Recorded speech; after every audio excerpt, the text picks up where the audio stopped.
Thank you. We have a motion to confirm the agenda. Oh, Ashley has a change that she wants to tell you about first. Hey, thanks, Mayor Eggetts. So we did receive one delegation registration after the agenda was published, and that is in regard to item number 8.1.2. And the presentation will be from Steve Weaver with the GSP Group. Okay, anything else? If not, we do have a motion that the agenda as prepared for the March 17, 2026 meeting of council of the Township of Perth East be approved as amended. Moved by Amanda, second by Hugh. All in favor? Carried. If any council member has pecuniary interest, you can disclose that now as our meeting goes along. We have 13 items under our consent agenda. Is there any items anyone has questions on or they'd like pulled? Seeing none, we have a motion that says that items 5.1.1 to 5.1.13 as set out on the consent agenda for March 17, 2026 regular meeting of council be received for information, and that the minutes of March 3rd, 2026 regular council meeting be adopted. Moved by Jerry, second by Bob. All in favor? Carried. Okay, presentations. We have two public presentations. The first one we're going to have is from Kendra Rose. She's our CEO for Perth East Public Library, and Laura Hallahan, the Perth East Public Library Board Chair, and Mark Steffen. So please come up to the desk.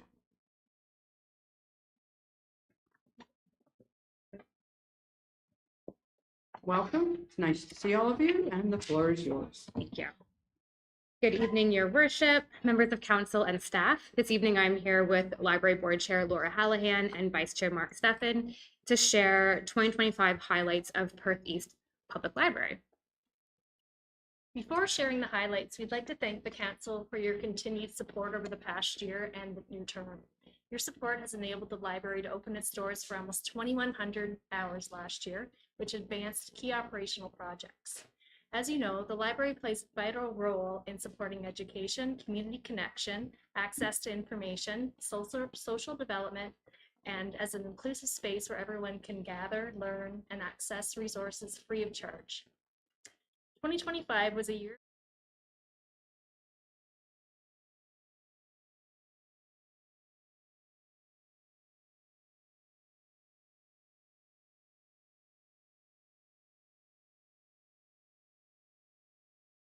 expanded to meet broader community needs. The library has secured a grant from the Stratford Perth Community Foundation to support this ongoing initiative. Digital literacy remained a priority as the Let's Talk Tech program evolved with the introduction of one-to-one tech time visits, offering personalized support to help community members navigate technology, for example, using their iPad or cell phone. This reinforces the library's role as a trusted resource in an increasingly digital world. We are pleased to have received a second Community Foundation grant to support this programming in 2026. The summer reading program saw increased participation, particularly through park-based programs throughout the township. By bringing program to local parks, we improve usability for those who live a distance away from the physical library, and therefore expand community engagement. Finally, the board and the CEO used community engagement to focus considerable efforts on shaping a new strategic plan aligned with Perth East Township's goals, which we are very excited to launch this spring. As of 2025, Perth East Public Library offers a collection valued at $494,315, or just shy of $500,000, offering books, audiobooks, Wi-Fi hotspots, Nintendo Switch, snowshoes, board games, park passes, digital library content, and more. Perth East Public Library saw a 33% increase of visitors to the library in 2025, highlighting the continued importance of the library as a welcoming, vibrant community space. Staff hosted 395 programs and welcomed 4,548 participants throughout the year. Programming highlights included a sourdough workshop, mini golf in the library, a new Sip and Stitch programming series, Class visits increased in 2025, allowing library staff to host and travel to classrooms within Perth East, teaching students how to access library databases and resources such as Pronunciator, a free app you can use to learn a new language, or gain STEM experience coding robots. The library partnered with over 34 community organizations to provide programs and services such as senior gentle fitness, 3D and robotics workshops, park passes to Ontario parks such as Upper Thames and Grand River, as well as growing the seed library, which will be reopening with new seeds in April. As board chair Laura mentioned in her letter, partnerships and outreach remain central to our success, and we are thankful for the strong partnership the board has with council. While responding to the unique service requests in Perth East, library staff continue to provide traditional library services. Staff help patrons find resources for personal, professional, or educational projects, recommend the next vacation read, and help a patron find a book with the blue cover and white seagulls on it. Library staff assist the public daily with a wider range of tech inquiries, ranging from assistance using Libby, the digital library app, on their tablet, to helping a senior set up their new phone, which they purchased from Mornington Communications, or any other. While public computers and iPads continue to be helpful resources to the public, staff have noticed an increase in individuals bringing their personal devices to the library to study or work, and utilizing the library's public Wi-Fi and cozy environment. So this evening, we have been able to share a quick snapshot of 2025 service highlights, but how do we communicate the contribution the library makes to our community? And how do we demonstrate the value of a service that is offered at little to no charge? For public libraries, this has historically been quite difficult to accomplish. However, a team of researchers from the Nordic Institute at Algoma University and staff at Ontario Library Services have recently created a tool that does just that. It's called VOLT, which stands for Valuing Ontario Libraries Toolkit. We first shared the library's VOLT with Council in 2024. This comprehensive resource assesses the social return on investment, or SROI. SROI calculations take something that is offered at no charge, such as library services, events, classes, and resources, and applies a dollar value to them. So where does the data come from? With the VOLT, it assessed a dollar value of the library in 7 different domains. The first is education. It reflects the value of access to information, the economic benefit of children and teen programming, and class instructions or visits. The second one it looks at is culture, to reflect not only the usual associations with things like visual art, music, and language, but also the non-traditional lending materials such as board games, Wi-Fi hotspots, gaming consoles, seed library, snowshoes, etc. The third domain is inclusion and well-being. This reflects the benefit of accessible collections, cost of internet service, and the benefit of social and health-related programming. The fourth domain, entertainment and leisure, reflects the value of reading for pleasure that libraries facilitate, the benefit of adult and seniors programming, and the benefit of a library membership. The fifth domain, economic development, looks at the benefit of employment, training, and staff development, as well as the benefit of business and economic development programming, and the benefit of self-generated revenue. The sixth domain is the benefit of volunteer hours and the benefit of community development programming, and also the value of community partnerships. Finally, the seventh domain is space, the benefit of meeting space. So the VOLT calculations used the community profile for Perth East, as well as statistics and data reported for the annual survey of public libraries, and information that is unique to Perth East Public Library in those 7 domains, and then it applied a comparative market value to those library services. Within the calculations, deadweight, displacement, or attribution values were calculated to subtract from the calculations to provide a more accurate representation of the benefits that are unique to public library. So an example would be the economic benefit of the room rental space next door at the library is $2,522. The deadweight that is subtracted from that total is $1,102, which makes the total economic benefit of the room rental space $1,419. So it takes a very conservative approach looking at those numbers. So overall, for 2025, the toolkit found that for every municipal dollar invested in 2025, there was a SROI of $4.48 per person, for every person in our population, with a total economic benefit of $1,804,157.88.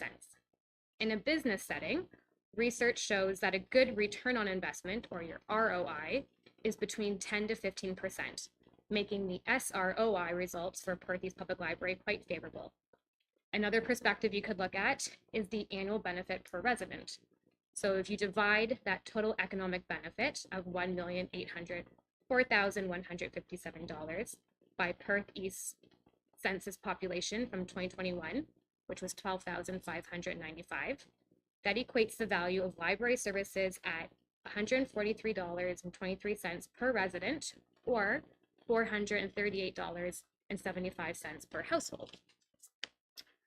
Unsurprisingly, the value with the largest SROI is entertainment and leisure, with a value of $944,237.04.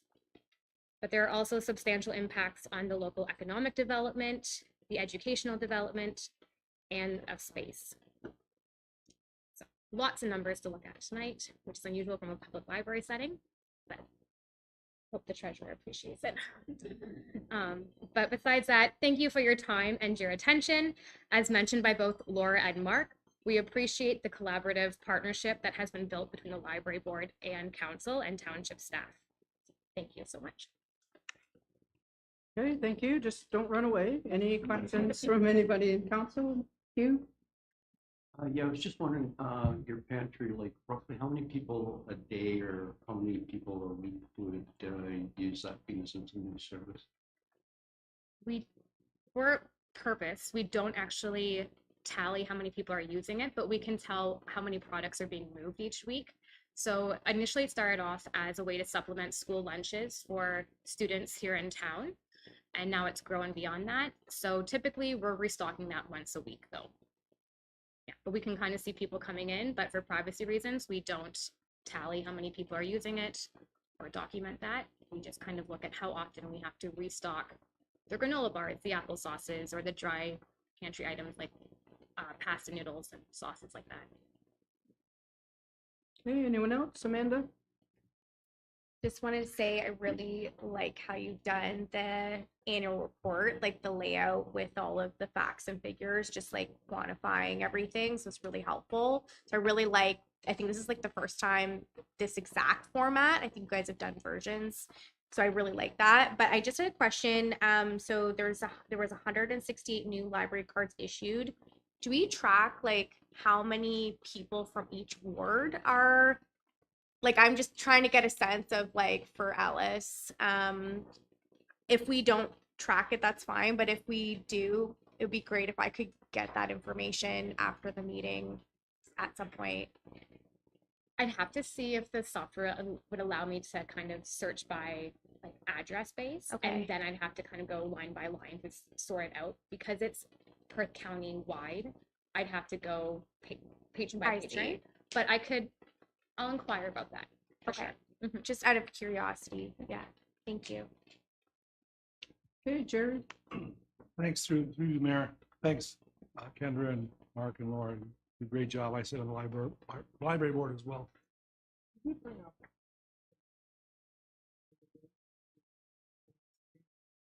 Just want to highlight, I think I've been around a little over 20 years. Yeah, thank you. That's the one. Which one, sorry? That one? The social return, yeah. So I've been around about 20 years, a little bit more. And the municipal contribution in those 20 years has doubled. Okay, this is more for the public's information. That has doubled, which is a great thing. The township supports it. But that provincial grant has been that 19,000 for 20 years. So if anyone's ever talking to your MPPs, Matt fights for us always. But if anyone ever talks to someone in provincial government, because I know when I go to conferences, I go and talk and rally and say, we need more money. Increase that. I just wanted to point that out for the public. That number hasn't changed in 20 years with their contribution. Okay, anyone else? Nope. Thank you very much for your report. Very informative and As an avid library user, I use the library an awful lot, and we appreciate everything that you do for our community. So thank you.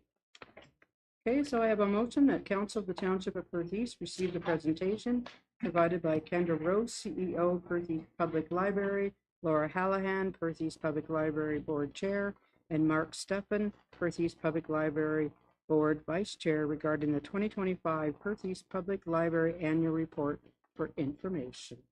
Moved by Bob, second by Amanda. All in favor? Carried.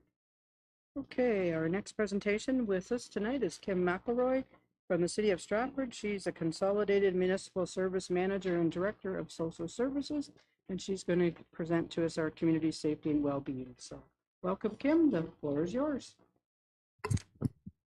Thank you. I appreciate being back through the mayor and members of councils tonight. I was here last August and time flies. So the purpose of tonight's is to request that council receive, adopt, and endorse the Community Safety and Wellbeing Plan, charting the next chapter, empowering safe and connected communities, 2025 to 2035. That's what I presented on last August. And that it be forwarded to the Ministry of Solicitor General as required under the Community Safety and Policing Act 1990. We have gone to all the councils throughout Perth County now and had taken in the edits. So I do want to just give a quick reminder of the information that was previously outlined. The plan is the community's shared long-term framework for improving safety and well-being through coordinated cross-sector action, not a single program or a single department's work. It builds directly on the work of the first locals community safety and well-being plan, which was called the Roadmap for Collaboration, which was endorsed and adopted July 1st, 2021 as a 3-year plan to strengthen coordination across the municipalities and organizations. Our earlier work supported the establishment of the Community Safety and Wellbeing Partnership Council, bringing together area municipalities in key sectors like healthcare, public health, nonprofits, and the local school boards to improve integration, reduce our duplication, and coordinating planning efforts. This community safety and well-being plans, the priorities were updated, and it was identified through community engagement and surveys that the 3 key priority areas this time around would be housing and homelessness, gender-based violence, mental health, and addictions. These were selected due to their significant and urgent impact, and because they require coordinated strategic responses across our system. Not one single organization can address these alone. This is a 10-year iterative plan. The plan anticipates annual updates describing implementation work completed on our upcoming planning projects. We plan to remain responsive to emerging needs. It will also be updated at year 4 and year 8. And since this was last presented to Perth East Council on August 12, 2025, minor edits were made to the text and 2 community programs were added to the collaborative initiative sections. The overall structure and content did remain unchanged. I would like to also thank your CAO Mike Gibbons and the clerk Ashley Carter for their ongoing support in this initiative at the Partnership Council. And tonight I bring forth the recommendation that council receive, adopt, and endorse the 2025 to 2035 Community Safety and Wellbeing Plan, charting the next chapter, empowering safe and connected communities, and direct staff to forward it to the Ministry of Solicitor General as is required legislatively. Thank you. Okay, thanks, Kim. Questions of Kim? Andrew? Thank you, Mary. Hi, Kim. Yeah, it's all good stuff to put it together. I know we need to do it with the province, but there's also other layers to this. So I'm going to speak to the picture of the old train thing in your thing. That's awesome. I'm glad they kept that. Also significant in the scope of what you guys do in the community well-being thing is Confederation Park beside it. Now, I had the pleasure of being at the opening of Confederation Park in July of 1967. I was born in August 30th, but my mom represented the IODE group there and many other groups, a lot of strong women involved. And I think that work is kind of carried on through the local churches and organizations. And I think they'd be happy to see that it is still continuing on. So thank you. Okay, anyone else? If not, thank you very much, Kim. Very informative. Thank you for all you've done. And we do have a motion here that Council of the Township of Perth East adopt and endorse Community Safety Wellbeing Plan, charting the next chapter, empowering safe and connected communities, 2025 to 2035, and that Council of the Township of Perth East directs the clerk to forward a copy of this resolution to the Ministry of Solicitor General as required by the Community Safety and Policing Act 1990. Need a mover and a seconder. Moved by Amanda, second by Andrew. All in favor? Carried. Thanks again. Thank you. I appreciate your time. Enjoy the rest of your night. I will. Okay, we do not have any other presentations. We have no delegations at this time. Our delegation will come a little later in the meeting. Okay, we're moving now to public meetings and public hearings. We have no public meetings. We do have one public hearing. So council will now temporarily adjourn to sit as Committee of Adjustment pursuant to Section 45 of the Planning Act. I now declare this public hearing open. This public hearing is being held to consider an application affecting property currently owned by Francis and Ann Kelly and described as Concession 6, West Part Lot 32, Ellis Ward, 5271, line 42. The purpose of this hearing is to give the committee and the public an opportunity to hear all interested persons with respect to the proposed application and receive their input, and for the committee to make a decision on the application. All persons attending this hearing will be given an opportunity to be heard or make a presentation.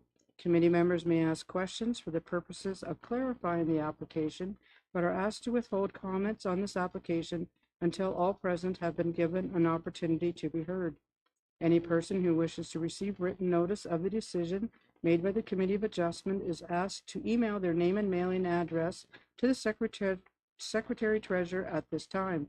An appeal to the Ontario Land Tribunal objecting to the decision made at this hearing may be e-filed via the OLT e-file service by the applicant, the municipality, the minister, or prescribed utility providers with the Secretary Treasurer no later than the date stated on the notice.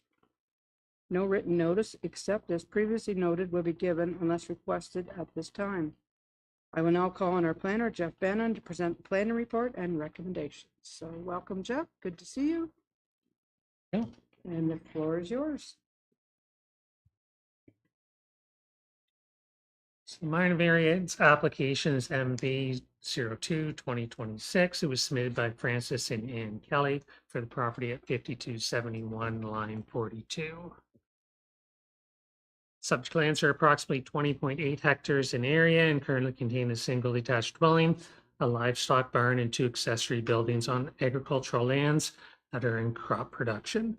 There's a woodlot on the most southerly end of the farm that will not be impacted by the proposed development.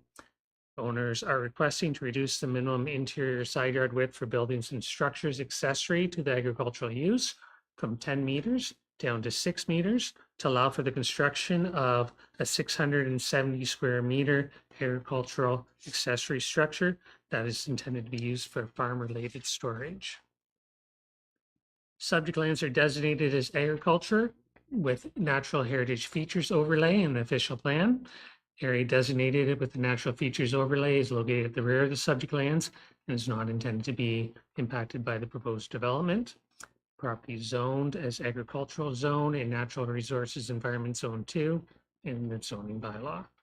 Intent of the minimum interior side yard width in the agricultural zone is to provide for adequate setbacks for livestock and manure storage and structures accessory to the agricultural use from the adjacent properties. The setback also provides sufficient land for proper access, grading, and drainage and around the accessory buildings. And the proposed storage building will share the existing driveway, and the proposed location contributes to a more compact farm building cluster. Side yard setback would allow for a proper grading and drainage around the addition, and the variance is not expected to have a negative impact on the neighboring lands. Adequate separation remains between the building and the easterly lot line for access and maintenance. And the proposed building will be located about 114 meters from the existing dwelling and approximately 156 meters from the front lot line. It's located within that farm building cluster, and it does not result in the further agricultural land loss. No concerns have been raised from the public, and the Upper Thames River Conservation Authority has responded to the circulation, and they have no objections. Minor variance represents, it conforms to the official plan policies, maintains the general intent of the zoning bylaw and the purpose of the official plan. Variance is minor and desirable for the use of the land, and we're recommending approval. Okay, is there anyone present who wishes to make a presentation or speak in opposition of the application? Anyone who's speaking against? Seeing no one, is there anyone present who wishes to make a presentation or speak in support of the application other than the applicant or the applicant's agent? Seeing no one, does the applicant or the applicant's agent wish to speak or make a presentation? Nope, okay. Are there any questions from committee members? No questions. The committee will now consider a motion regarding the application. So the motion that I have is that the Township of Perth East Committee of Adjustment approve application file MV 2-2026 submitted by Francis and Ann Kelly for lands described as West Part Lot 32, Concession 6, Ellis Ward, Township of Perth East, municipally known as 5271 line 42, as it relates to number 1, relief from section 6.3.3.1 to reduce the minimum interior side yard width for buildings and structures accessory to an agriculture use from 10 meters to 6 meters to facilitate the construction of a 668.9 meter squared accessory structure for farm storage subject to the following condition. And that condition is that the owners obtain the necessary building permit within 2 years of the approval of the minor variance. We have a mover, moved by Jerry, second by Amanda. All in favor? Okay. I declare this public hearing closed. Thanks, Jeff. Okay, and we're moving down to reports, and our first report in planning is consent application submitted by K Smart Associates on behalf of Norma and David Schmidt for lands legally described as lots 11 and 12, concession 7, Northeast Hope. Jeff, the floor is yours. Thank you. So the property is located on the north side of Perth Line 43. It's located between Road 106 and Road 104, and it's known as 4732 Road 104. Subject lands are designated as agriculture and provincially significant wetlands with the natural heritage features overlay. Subject application proposes to sever the agricultural lands and retain lands for succession planning purposes. The natural features in the area are protected as the severance line for the creation of the new agricultural property is not located within the provincially significant wetland. Each of the proposed lots are to remain in agricultural production for agricultural land uses. The subject lands are currently zoned as agricultural zone A, adjacent land overlay AL1, and natural resources environment zone 2. The Grand River Conservation Authority has responded to the circulation and stated that they have no objection to the application. Hydro 1 has responded after the completion of the planning report and also stated that they have no objections. One neighbor has called in to discuss the application. They were concerned about the placement of the survey stakes and questioned the location of the lot lines. The lot lines that they're asking about are existing lot boundaries, and they're not being changed as a result of this consent application. Applicant is proposing to sever and retain parcels which are approximately 33 hectares and 31 hectares in size, which represent appropriate lot sizes for continued agricultural uses of the land. The official plan allows for minimum lot area and lot frontage requirements to be regulated through the zoning bylaw, and the condition has been recommended by planning staff that requires the rezoning of the retained lands to ensure conformity with the zoning bylaw. County of Perth official plan allows for the severance of those agricultural lands within the agricultural designation where parts of the land extend into the natural heritage features overlay where it is demonstrated that there is no negative impact on the heritage features. The consent application is not changing the functionality of the agricultural lands, and the proposed lot line is located more than 120 meters outside of the overlay and outside of the provincially significant wetland. Severance of the subject land results in 2 farm properties that will be similar in size, and they're large enough to support typical farming operations in the County of Perth. Lands to retain may not meet they do not meet the minimum lot area requirement, 31 hectares. The minor reduction in size still allows for a viable farming operation and allows for flexibility in accommodating future crop rotation and farming opportunities. MDS1 setbacks are required for agricultural uses where lot creation is proposed. MDS setback is required for the severed and retained land. The applicant has submitted a calculation that demonstrates that both of the subject lands are located outside of the separation requirements, and they are able to meet the MDS guideline requirements. And staff are supportive of the severance and subject to the recommended conditions of approval being fulfilled. I'm available to answer questions. Okay, thanks, Jeff. Questions of the report?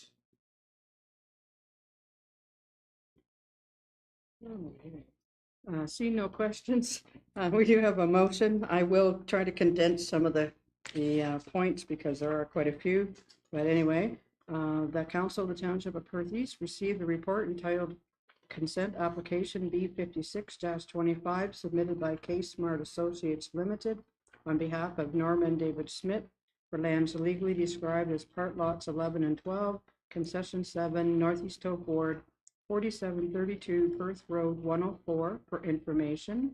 And the Township of Perth East Council advised the Land Division Committee or its delegated authority that the Township of Perth East supports application file B56-25 submitted by Stephen Jefferson of K Smart Associates for lands described as part lot 11 and 12, concession 7, Northeast Tope Ward, Township of Perth East, and municipally known as 4732 Road 104, subject to the following conditions.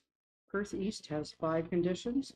The first one is that a letter is provided by the clerk of the township advising the secretary treasurer of the Land Division Committee that all requirements of the township, financial services, and otherwise have been complied with.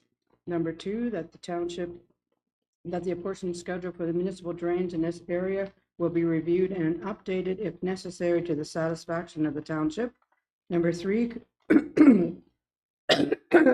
excuse me, confirmation be received from the township that the severed and retained lots have each been assigned separate municipal addresses and signs. Number 4, confirmation from the township that the road access to the severed and retained parcels are to their satisfaction. And the 5th one is that confirmation be received from the township that the lands be retained have been appropriately rezoned. The Perth County has 2 conditions. Number 1 is that confirmation be received from a solicitor that the certificate of official be scanned and attached to the electronic registration of the transfer. And the second condition, that the Land Division Committee be provided with a description that is consistent with the application and equal to that required for the registration of the deed/transfer or other conveyance of interest in land under the provision of the Registry Act. Okay. We have a mover and a seconder for all that. Moved by Hugh, second by Amanda. All in favor? Carried. Okay, our next planning is consent application submitted by Nancy Mickey on behalf of Alan and Amelia Kipper. Jeff, the floor is yours. Thank you. So this property is located on the north side of line 67 between Perth Road 131 and Road 129. And the property is right next to, it's known as 4512 line 67. The lands are designated as agriculture with a natural heritage features overlay. Subject application is proposing an agricultural lot addition, which results in a retained lot being only 10.7 hectares in the area. The proposed lot area would represent an undersized agricultural property, and that lot area may have limitations in the flexibility to meet operational needs over time. The continued reduction of agricultural properties impacts the ability of farming operations to adjust to change, and it represents significant limitations for the development of future livestock facilities in terms of nutrient management and minimum distance separations. EPS does not support the creation of undersized farm parcels to ensure a viable and sustainable agricultural food network. The applicant is intending to sever the property along the existing drain and add the lands to the north to the adjacent property. The splitting of original farm units into smaller farm parcels is discouraged in the County of Perth official plan. The applicant has submitted a farm viability assessment that concludes that the existing landowner is able to maintain a viable farming operation on retained lands. That said, our planning staff are of the opinion that the reduction in the size of the farm parcel results in a permanent lot area that does not appear to be suitable size for future farm operations. It may lend itself to being a large residential estate lot where agricultural production is not prioritized and livestock facilities could not be accommodated. The applicant has submitted a planning justification report that compares some properties in the general area that are below the requested lot area sizes for the retained agricultural lands. Although there are a number of undersized agricultural properties in the area, planning staff do note that they're generally functioning as residential dwelling lots in a rural area instead of operational farms in many cases. There are several properties that are also bisected by the former CN Railway that were not created through a consent process. These properties also may not be viable as single farm properties and will have difficulty in meeting future farming needs in the area. County of Perth official plan allows for lot boundary adjustments, provided that they're minor and have no negative impact on the natural heritage features. The Grand River Conservation Authority has been consulted because the proposal of the consent fragments natural heritage lands. The consent application is not changing the functionality of those natural heritage lands, and the severed and retained lots are proposed to remain in agricultural production. As a result, the Grand River Conservation Authority has responded, stating that they have no objections to the applications. 2 responses have been received following the completion of the report. Hydro One has stated that they have no objection to the application. OMAFA has also responded, and they have referenced some of the provincial planning policies. They do make mention that lot sizes need to be sufficient to maintain the flexibility for future agricultural operations. They note that although the provincial planning statement does not define that flexibility, the general principle is the larger farm parcels provide for greater flexibility, and they are more likely to remain in agricultural production over the long term. Larger properties need to ensure that there's efficient use of the farm equipment. They reduce the need for farm machinery and the traveling on public roadways. They minimize potential land use conflicts, support adaptation and expansion over time, and reduce operating costs. For traditional field crop and livestock operations that we typically see in Perth County, larger parcels are optimal. In areas where field crop and livestock production is predominant, MAFRA staff recommends that there's a minimum size of a lot for agricultural production that is 40 hectares in size. Do note that smaller minimum lot sizes may be appropriate in areas where fruit and vegetable production or other specialty crops are commonly produced, or where concentrations of greenhouses do occur. And the planning authority should only consider these smaller minimum farm parcel sizes in areas that have been designated as specialty crop areas in local planning documents. At the time of writing this report, no comments or concerns have been received from the public. In our opinion, the proposed lands do not represent a farm parcel that meets the intent of the official plan, and a reduction in lot area is not supportable by planning staff. The lands to be retained do not meet the minimum lot area requirement of the Perth East zoning bylaw. We feel it's not consistent with agricultural zoning. In light of the foregoing, planning staff suggests that the application is not consistent with the provincial planning statement, wouldn't conform with the official plan and intent of the zoning bylaw, and unfortunately not supportive of the proposed settlements. Available to answer questions. I think before we do questions, we'll let the delegation go, and then we'll ask questions of both. That sound good? Okay, so we invite Stephen Weaver to the floor, and welcome, and the floor is yours. Sure.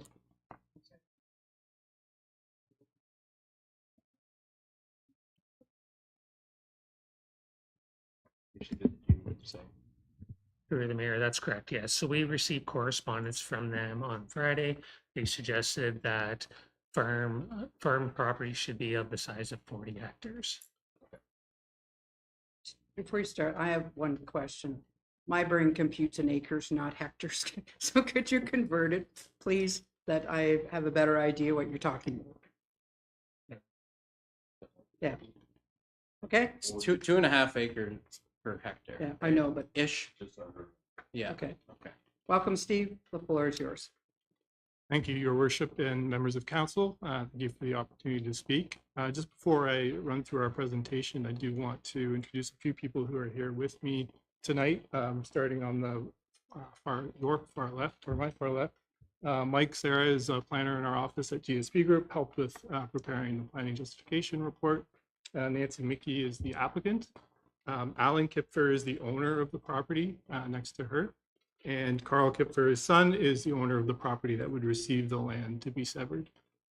So I won't repeat what Mr. Bannon has covered in his presentation, and I'll try to get to our main findings as we did reach a different conclusion. The property, of course, is at 4512 line 67, as Mr. Bannon had outlined. GSP was retained in 2025 to assist with providing land use planning services to provide the planning justification in support of the consent application. A pre-consultation meeting was held in February of 2025, and the purpose of the consent, as described by Mr. Bannon, is to facilitate a lot addition. So the property as it currently exists is comprised of the area outlined in red, plus the area outlined in yellow. And then the property next to that, owned by Carl Kipfer, is the property outlined in blue. The intent of the severance is to use the natural physical divide of the ditch. You can see where the red and yellow lines meet to separate the yellow area and join that to the blue. So enlarging the northerly farm parcel and keeping the retained land south of the ditch. You can see that a little more clearly here in what really constitutes before and after image. So the land to be severed has a lot area of approximately 19.1 hectares. That's the severed land shown north of the ditch in the image on the left. The land to be retained, as Mr. Bannon mentioned, would have an area of approximately 10.7 hectares, comprised of all the land south of the ditch, and would maintain its existing frontage on line 67. And then the larger property shown in the dash line in the left image is 6800 Road 129. That's Carl Kipfer's property. That property would be enlarged, as shown in the second image, to an area of approximately 55 hectares from its current area of approximately 36 hectares. You can see there are some drainage and floodplain lines associated to the ditch and the water course that it drains into. The severance line, importantly, is proposed along that 8-foot deep drainage ditch. So if you can imagine currently, because of the long, narrow nature of the existing property separated by that ditch, Alan Kipfer has to bring his farm equipment and materials along line 67, up Road 129, through his son's property at 6800 Road 129 to get to the north side of the ditch and crop that land. And then, of course, bring that back to the south, coming along the public roads. It's about a 2-kilometer trip. So it's a 4-kilometer round trip for each time that field needs to be accessed.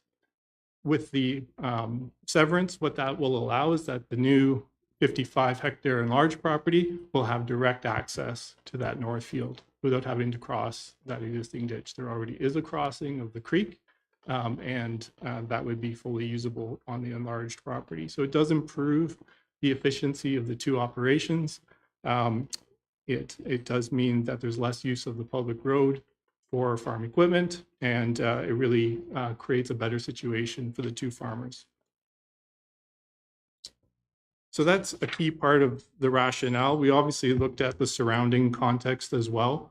We did note that there are some other existing farm properties, which are shown in blue and in red, which are either smaller than the proposed retained land or the ones outlined in red are smaller than what the zoning bylaw requires. Mr. Bannon did mention that staff are concerned that some of these properties may essentially be more like rural residential properties. We did do a tour of the area and found that, at least in the immediate vicinity of the site, that all the properties appear to be farmed, including the undersized ones. So there is some evidence out there that smaller properties that are less than 33 hectares can be viably farmed, because that is happening today. Similarly to the south and to the west, we do see similar patterns. You can see the farm parcel sizes do not represent any uniformity whatsoever. There's no evidence of consistent sized farm properties. Part of this may have to do with how the land was originally surveyed. Certainly as things like railways and roads go in, that has carved up the land. The natural environment, you can see that the drainage ditch on the properties to the west has been used as a natural divide line for other farms in the area as well. But the key point we wanted to convey here is that there's quite a wide variety of farm parcel sizes in the area. One of the items that the Planning Act requires municipalities to have regard to in assessing this type of application is matters of provincial interest. The protection of prime agricultural land is one of those key matters. We want to emphasize here that there's no new lots being created. The amount of land that you see today in farm production will be the same if the consent is approved as it is today. There's also zero environmental impact, which is another provincial interest. So in our view, this application has regard for matters of provincial interest. The provincial planning statement. Under the Planning Act, we are required to be consistent with that statement. We want to emphasize here that one of the key policies for prime agricultural areas is that all types, sizes, and intensities of agricultural uses and normal farm practices shall be promoted and protected. So all sizes of farm operations are to be protected and promoted. The PPS does not prescribe a minimum farm parcel size. Nor does it say that only large farms are to be promoted and protected. It says all sizes. So we think that's a really important direction that needs to be considered in this application. There are more detailed policies that speak to lot creation in prime agricultural areas, and that is generally discouraged and may be only permitted for agricultural uses if the lots are of a size appropriate to the type of agricultural uses common in the area. Two things I want to emphasize on that policy. One is that there's no new lots being created here. So this is a lot adjustment. It's not new lot creation. And the other is that there's no change in the amount of agricultural land that will be farmed. So in our view, that we are being consistent with this policy, with this application. And then finally, policy 4332 does permit some lot adjustments in prime agricultural areas as well. Under the county official plan, there's similar policy language, just emphasizing again here in the second bullet point that all types, sizes, and intensity of agricultural operations and supporting agriculture-related and on-farm diversified uses are permitted. And again, that policy is repeated in section 353. In our view, the proposed consent is in conformity with the county's official plan. And also is aligned with the OMAFRA guidelines. So these guidelines were prepared under a prior PPS to provide some interpretive assistance. They aren't hard and fast rules. They do not specifically recommend a minimum farm parcel size and recognize that lot sizes may vary depending on the nature of the agricultural uses. Under the zoning bylaw, the property is zoned agricultural and natural resources / environment zone 2, as Jeff outlined. According to the bylaw, the minimum lot area for a farm parcel in the A zone is 33 hectares. Importantly, the subject property already is less than that. As you can see on the mapping we provided, there are many parcels in the area that are less than that 33 hectares. That 33 hectares is also not the number that the ministry referenced in their correspondence at 40 hectares. So clearly there must be some variation and flexibility to that. In fact, there are over 75 site-specific A zones in your zoning bylaw that allow a lesser lot area. So it's been amended many times over the years to recognize that there are property-specific differences. We do recognize that with this consent, if approved, a zoning bylaw amendment would be required to reduce the lot area for the retained land, to recognize that it would be less than the 33 hectares as it is today. And this approach is contemplated by your official plan, which recognizes that a condition of the severance would be that a zoning bylaw amendment would be required to implement that. Just to wrap things up, in terms of the planning justification for the zoning changes that would be needed, again, no changes are proposed to the existing agricultural uses. One farm property would be enlarged, and one would be reduced in size. The existing lot area of the retained land of the original subject property already doesn't meet the minimum of 33 hectares. The lot frontage would not change at 138 meters, and the existing buildings and structures would remain as they are on the retained land and already comply with the zoning requirements. And then in terms of the enlarged land, it already meets the minimum lot area requirement. It would even exceed that by more. So no changes are required to the zoning in respect of the enlarged land. Mr. Bannon mentioned the business plan and farm viability assessment that was prepared by Robert J. Duval on behalf of the owners. It assesses the viability of a farm on 24 acres or 9.7 hectares, which is a little bit smaller than the subject property, the retained land would be. And it found that the proposed retained land can continue to be viable and successful at a smaller scale than the minimum area required in the bylaw. And it provides a business plan to demonstrate an example of the type of operations that could be sustained by that land base. So just to wrap up the key conclusions from our review, again, the proposed consent provides for the continued and viable agricultural use of the property, enhances the operational efficiency of the two properties by using that ditch, which is a natural divide, to make the two properties easier to access for continued farming rather than having to go around through the larger property. It is within the range of farm parcel sizes that you see common in the area. There's no changes to the established agricultural uses. There's no non-agricultural uses proposed. There's no MDS impacts, and there's no changes to the scale or type of agricultural use proposed. Again, using that existing logical lot boundary. There's been no concerns raised by neighbors to date that we're aware of, and there would be a public hearing held by the Land Division Committee. I believe notice has been given of the application as well. So just to summarize, in our view, the proposed consent is consistent with the PPS and aligned with provincial guidelines. It conforms with the official plan, and zoning bylaw compliance will be addressed through an amendment to recognize the reduced lot area as a condition of the severance. I'm happy to address any questions should you have any of me at this point, and thank you for your time. Okay, thank you. Questions? Amanda? I still have the same question, which could have been addressed maybe earlier, but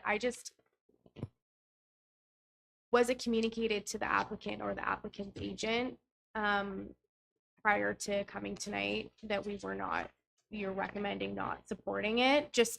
And at what point was there a consultation that happened before all of the consultants and things like that? Like, obviously there's a lot of money tied up in this, but it is problematic from my perspective because typically we don't like to go against planning staff. We have before. It is very rare. And so I'm just trying to get a sense of, obviously, again, a lot of money has been tied up to come tonight, and we're recommending a denial. And usually we always try to work with the applicants to try to get them to a point where we can support it. Just hoping you could maybe provide some insight into that process for me. Yes, through the mayor. So we did meet with the agent and the applicant. prior to them making submission of the application. We expressed our concerns with the application and advised them at that first meeting. Planning staff likely would not be in support of the application. So they were well aware before they made application and put any money into it that planning staff probably weren't going to be able to support the application. They did say that they wished to proceed and they asked for steps forward. So we gave them the path forward saying, here's the process that you need to go through with the consent application. And we recommended potentially talking to the planning consultant, and our concerns were going to be over relating to the size of that farm parcel and the viability of that farm parcel. So we told them upfront, those are going to be the concerns. You should come with planning rationale if you're going to proceed with an application about how you meet the guidelines in the provincial policy statement, the official plan, the MAFRA guidelines based on the size of those farm lots, and show us that that is a viable parcel. They have done that work. They've provided that farm viability assessment. They've retained GSP to provide us with those answers. And they were hopeful that we might come around and be able to support the application. But after reviewing all of the documentation, we still have the same opinion. And we've been forthright with that since the beginning of the process. Okay, other questions or comments, Jeremy? I think at the county level, like we're getting caught up on this size of the farm parcel. And I think this is where Perth East perhaps differs from Perth South, North Perth, West Perth, in that we have a differing style of farming with the Amish and Mennonite community as well. So, applying the broad brush of the Perth County official plan and what Perth County is looking for, we're different here, especially in Mornington Township specifically. And I think like the conclusions that were drawn by GSP at the end of the presentation, that pretty much hit on every point that I wanted to bring up here, in that, if we're basing it on a number or a number of hectares that a property has to be, they've just shown us that with whatever style of farming they're going to proceed with, it can work in that, and especially in Perth East. Maybe not in West Perth, maybe not recommended by Perth County, but it works in the community that we have here. So I do think the recommendation is we need to go against what's being recommended here, because that's who we are in Perth East and in Mornington Township, but not necessarily, in Perth County. Okay, anyone else, Hugh? Yeah, I'd have to agree with my colleague. Bigger is not always better. And I'm sure I could go outside and find a lot of farmers that would argue that 40 hectares is not a viable farm either. So I think we need some smaller areas so that possibly somebody could get started farming. Because at 40,000 an acre, that's a pretty big bite. And I think there's a lot of farm magazines of people that start out small, and they do eventually get bigger. And I don't disrespect anything that the planner said. I understand everything that said, but again, I'm still in favor of at least letting this go to land division. So they want to see. Andrew? Thank you, Mary. Just to clarify the chart on page 8 of the GSP report, the map. So right across the road, there's an 8.6 hectare plot of land, and then beside that, there's another 10 right at the bottom of that farm. So those being farmed right now, do you know? Is there crops on there, or through the mayor? When I drove by tonight, it certainly looked like, and based on air photos, that those in fact are being cropped and used for farming. Okay. Some of Yeah, and what, if I could just ask an opinion, I'm not sure if that's appropriate or not. What do you think is driving, so I can understand better, I'm not a farmer, but what's driving the bigger picture stuff of large farms, right? What in your opinion is driving? Again, through the mayor, I mean, I think we have seen eventually a broader commercialization of farming to another scale. In some cases, it's larger livestock facilities, economies of scale driving that, factory farms, and needing the land base to spread the nutrient in order to make that happen. But I would say parcel boundaries are becoming less and less of a factor in that. Equipment costs as well. Some of the vehicles that are used in larger operations that are hundreds of thousands, if not millions of dollars. So being able to use those over a broader land base is causing larger operations. But we are seeing also the emergence of the hobby farm becoming more prevalent in some areas. We are also seeing that there's a risk to the family farm if there's not parcel sizes that are conducive to generational farming and succession. And to me, that last one really speaks to this application where there is some succession planning happening here. And an individual that's been farming for decades, entire lifetime, needing to downsize, and another that's starting out needing to upsize. And this application would accommodate that. Thank you. And so another question would be, I think you spoke to this, want to make sure I understand it. So this isn't going to be changed to residential to retain land. It's going to be farmed, and the severed land is going to be farmed also. So the usage is the same usage as it currently is. Now, no zoning change or anything proposed or planned in the future? Or? And through the mayor, that's correct. And one thing I did forget to mention is that, in fact, the zoning bylaw says that a residence is only permitted as part of the farm. So if somebody wanted to buy the property in 10, 20 years, if it were put up for sale and put a house on it and not farm it, they would have to have some, according to your zoning bylaw, demonstration that they're farming the land in order to have that flow. So in severing this, and again, I'm just trying to understand this, there's no MDS requirements for any of this. We're not constructing anything new. It's all, that all stays the same. That's correct. Through the mayor, that's correct. So, thank you. Anyone else with questions, comments? No, Jeremy? Okay, go ahead. That we recommend approval of the application.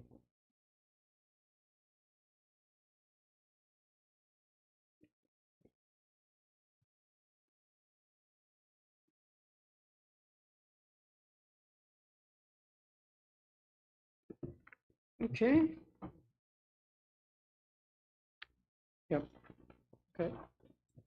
All right, let's find a mover and a seconder before I read all this because it's very lengthy. So Jeremy moves, Hugh seconds, okay?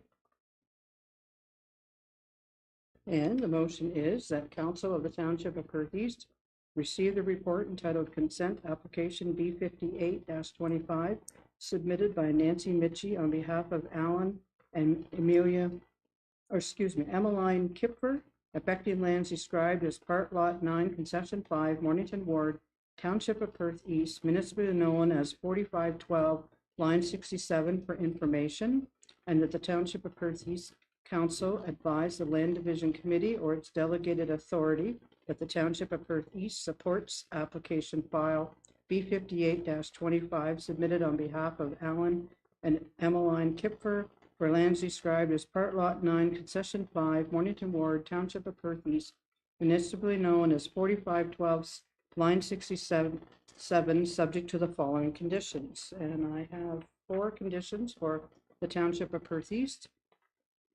First condition is a letter is provided by the clerk to the township advising the secretary treasurer of the Land Division Committee that all requirements for the township, financial services, and otherwise have been complied with. The second one, confirmation from the township that the apportionment schedule for municipal drains of this area to be reviewed and updated to the satisfaction of the township. Number 3, confirmation from the township that the road access to the severed and retained parcels are to their satisfaction. And the fourth one, the confirmation be received from the township that the lands to be retained have been appropriately rezoned.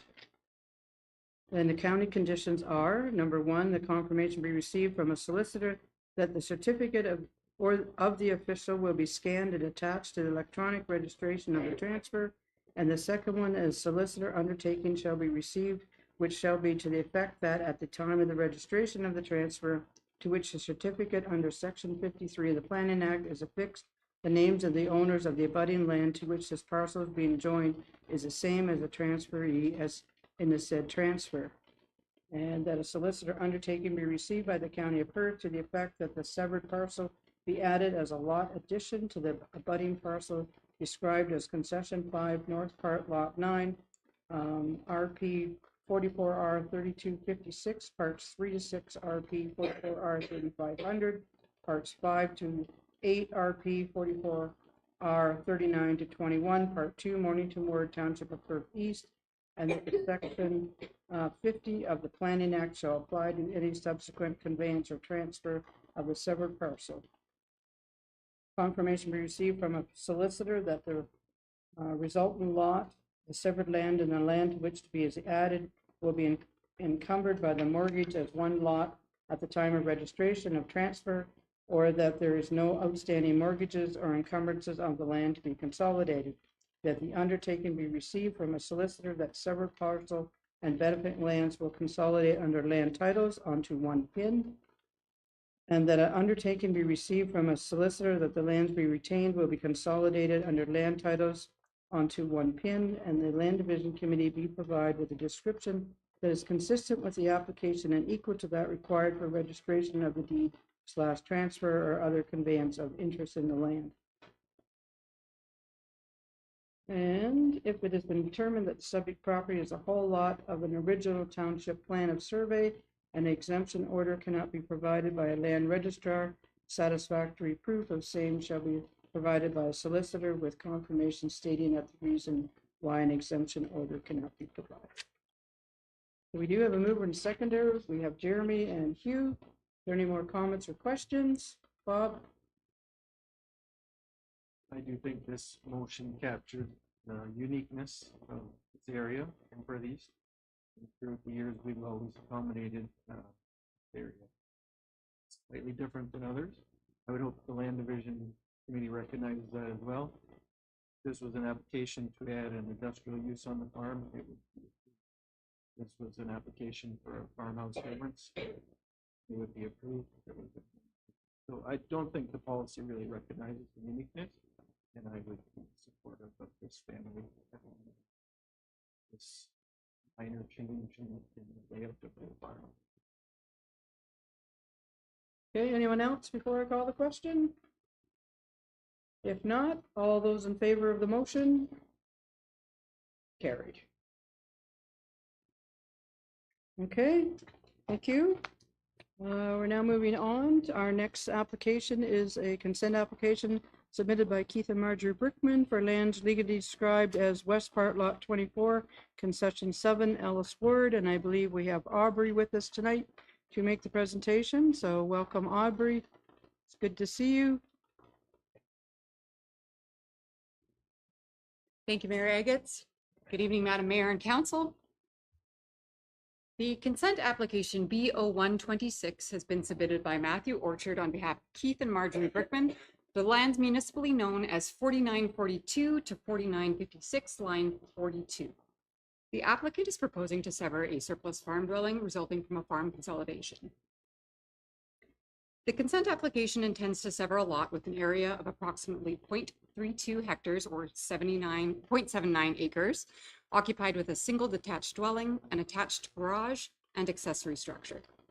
The retained lands will have an area of approximately 21 hectares or 51.9 acres, occupied with a livestock barn, grain bin, and accessory structure. The subject lands are designated agriculture with a natural heritage features overlay in the Perth County Official Plan. And under the Perth East zoning bylaw, the subject lands are zoned agricultural zone and natural resources environment 2 with an adjacent land zone and overlay.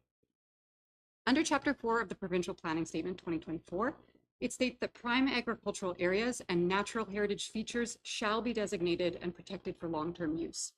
These policies are intended to maintain and enhance a continuous agricultural land base and protect and improve water quality and biodiversity.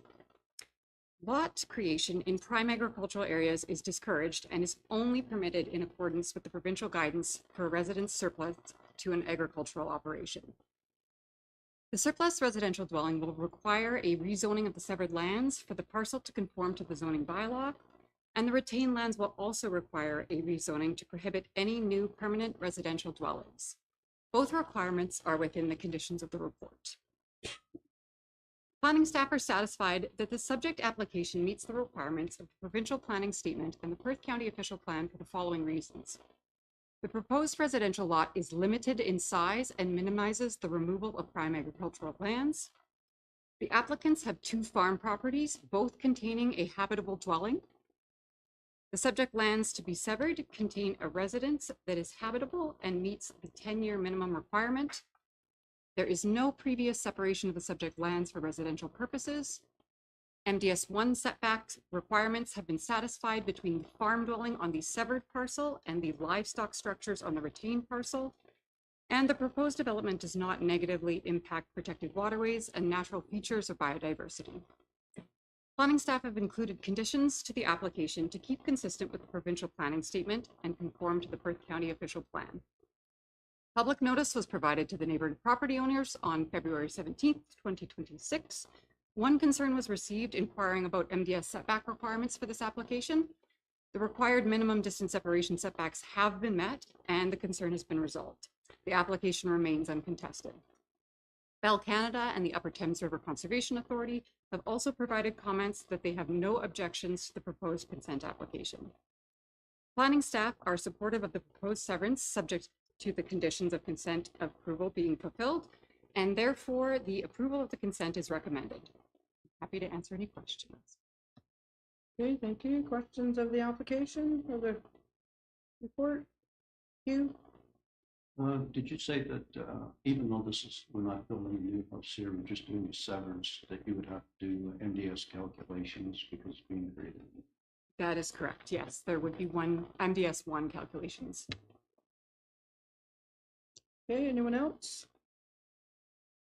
If not, we do have a motion that Council of the Township of Perth East received a report dated March 17, 2026, prepared by the planner, submitted by Keith and Marjorie Brickman, affecting lands described as West Part Lot 24, Concession 7, Ellis Ward, Township of Perth East, municipally known as 4942-4956, line 42 for information, and that the Township of Perth East Council advise the Land Division Committee or its delegated authority that the Township of Perth East supports application file B01-26 submitted on behalf of Keith and Marjorie Brickman for land described as West Part Lot 24, Concession 7, Ellis Ward, Township of Perth East, municipally known as 4942-4956, line 42, subject to the following conditions.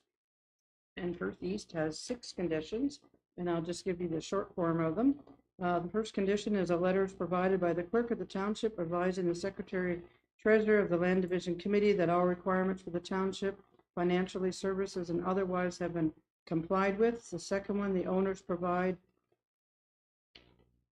cash in lieu of parkland. Is that correct? That should come out, right? Okay. Okay, we got 5 conditions. That one comes out. Confirmation be received from the township that the apportionment schedule for the municipal drains in the area are reviewed and updated to the satisfaction of the township. The next one is confirmation be received the township that an amendment to the Township of Perth East implementing zoning bylaw has been adopted to zone the proposed severed lot to permit only a dwelling and accessory uses, buildings, and structures, and to zone the retained lot to prohibit any new permanent residential dwellings. The next one is confirmation be received that the Township of Perth East that the severed and retained lots have been assigned separate municipal addresses and signs. And the last condition for the township is the confirmation be received that the road access to the severed and retained parcels are to the satisfaction of the township. And the counties, they have 3 conditions. Number 1, the confirmation be received from a solicitor that the certificate of the official will be scanned and attached to the electronic registration of the transfer. Number 2, the Land Division Committee be provided with a description that is consistent with the application and equal to that required for registration of the deed/transfer or other conveyance of interest in the land under the provision of the Registry Act. And the third one, confirmation be received that the property owner has entered into an agreement with the County of Perth to prohibit any new permanent residential dwellings on the retained farm lot. Do I need a mover and a seconder for that? Moved by Andrew, second by Hugh. All in favor? Good, thank you. Okay, and now we're going back. We have an application for zoning bylaw amendment, ZN 22-24, submitted by Pierre Chauvin, MHBC, on behalf of Roth Farm Services. And Jeff, you're back to give us the final report, and the floor is yours. Thank you. So the property is located on the north side of line 42 between Road 122 and Perk line 119. It's adjacent to 4150 line 42. The proposed amendment to the zoning bylaws to rezone the subject lands from Natural Resources Environment Zone 2 to a Special Agricultural Commercial Industrial Zone ECM 51-H-13 with intention to permit a farm equipment repair establishment as an agricultural related use. Doesn't seem to be working.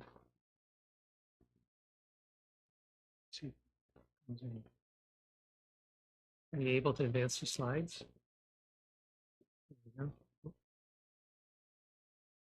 we go. Thank you. So the property is designated as agriculture with natural heritage features overlay and is zoned as natural resources environment zone 2. Subject claims include a wood lot and a wetland, as well as endangered species habitat. Provincial planning statement states that natural features and areas are to be protected for long-term, prohibits development in wetlands, significant woodlands, and within significant wildlife habitat.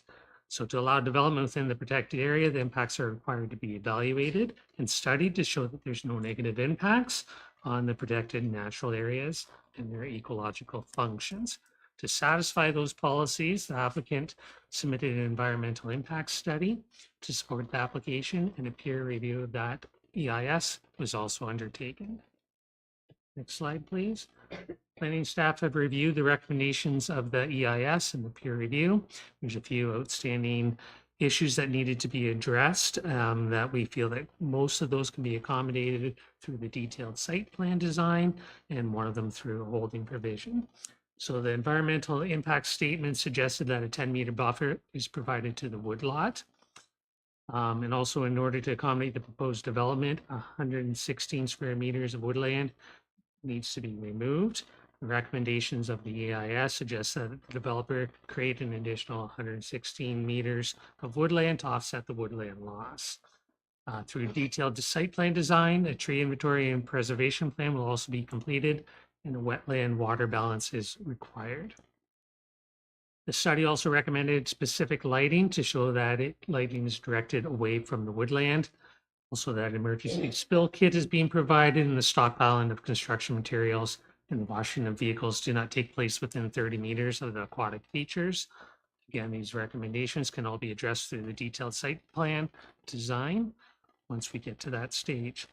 The last concern of the EIS to be addressed is in relation to the potential removal or relocation of an existing rock pile that could represent an endangered species of habitat. So the Ministry of Environment, Conservation and Parks, MECP, needs to accept the measures that are being proposed by the EIS prior to the removal of the rock pile. So as a result, planning staff are recommending that holding provision is placed on the property to ensure development does not take place until the MECP has provided us with correspondence that they accept the removal or the relocation of the rock pile. And although the applicant is responsible to ensure that there's no infraction to the Endangered Species Act, staff are of the opinion that imposing the holding provision would provide assurances that the proper steps are being taken to satisfy those provincial requirements. That condition for the holding provision has been suggested to the applicant. They are in agreement that they're welcoming that the holding provision could be placed on the property so that they can proceed with the zoning bylaw amendments. The owners also stated that their business does not generate significant traffic and has limited visitation from the public. The applicant has submitted the concept plan showing the area to be rezoned for the agricultural use, and it is minimal in size and represents only the area that's needed for that business. Next slide, please. So the applicant is required to obtain site plan approval prior to the issuance of a building permit, and staff will ensure that measures such as parking, grading, drainage are all addressed through that site plan agreement. and that the recommendations of the EIS will also be satisfied through that approval process. Applicant has revised their concept plan and provided detailed response to concerns that were identified through original comments through the Upper Thames River Conservation Authority. UTRCA has confirmed that the review of the submitted reports and concept plan can be completed through site plan approval and through a Section 28 permit review through the Upper Thames River Conservation Authority, and as a result, they have no objections to the application. At the time of writing the report, we've received one comment from a neighboring property owner who has submitted a response in support of that application. Any staff have no further concerns with the zoning change amendment as amended by planning staff. The amendment allows for non-farm diversified use that will be compatible with the surrounding area. And we feel the application is consistent with the provincial planning statement, conforms with the official plan, and represents good planning. I'm available to answer questions. Okay, thank you. Questions, Amanda? Thank you, Jeff. Just to, and again, you might not be able to fully answer it because it depends on a number of factors, but how long will it take? I'm just trying to get a sense of timelines because it's been a long time coming. This applicant's been working towards this for a long time. And it's, want to see this up and going in Ellis. How long will it take to get a site plan together? And then who would submit this sort of request to the ministry, and how long does it typically take to hear back? Through the mayor. So I can't comment on the amount of time it takes to hear back from the MECP, but I think that an applicant might be able to provide additional information if they're on tonight. But I think they want assurances that they're able to proceed with the zone change application. That's why they're willing to deal with the holding provision at this point in time.